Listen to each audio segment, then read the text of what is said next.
This is the Spork, made of titanium.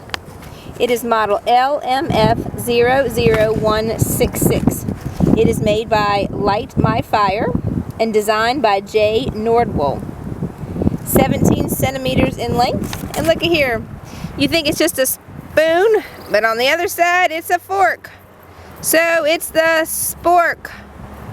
Go this way or turn it around and now you've got your spoon. So you'll see Light My Fire, titanium. Nice, lightweight, ready for your next camping trip. Survival. Don't need to rough it out there. Bring the Spork along, and there you're ready to eat whatever your little heart desires. Weighs only 0.05 of pounds. Overall, from spoon to fork, it is 6.5 inches overall.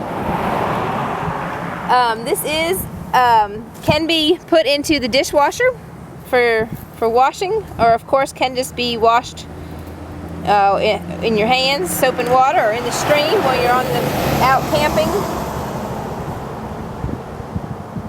So great little campsite, even used for glamping.